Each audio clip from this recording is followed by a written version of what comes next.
What up, y'all? It's Dominic369 coming back at y'all for Occultism Unleashed.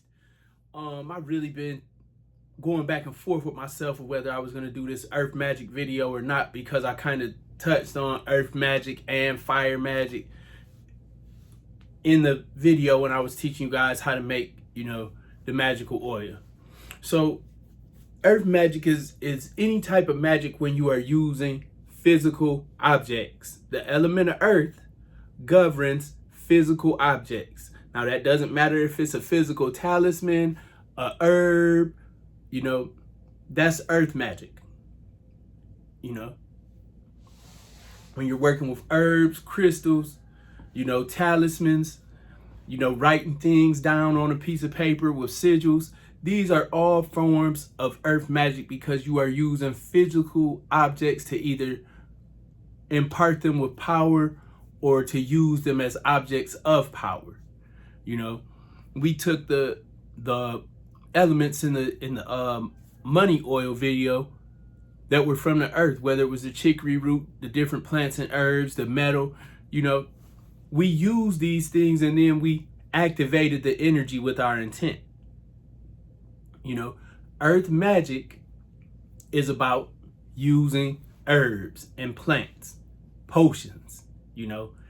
If you're making magical oils, if you're making magical powders, if you're creating sigils, all these things have to do with the material object, physical objects. So it's earth magic. As always, I recommend that you get familiar with Will Cunningham's Herbal Encyclopedia, Encyclopedia of Crystals, and the Rulership book, because these are the reference books.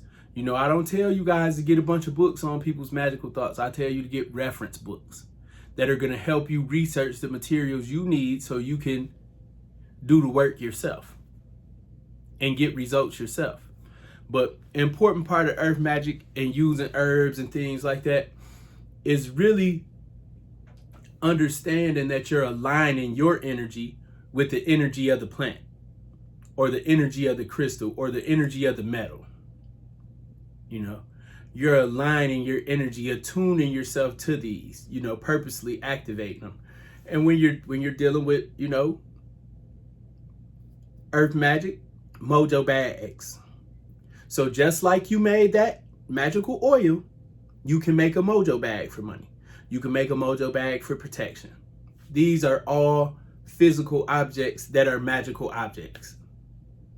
And that is just the earth magic.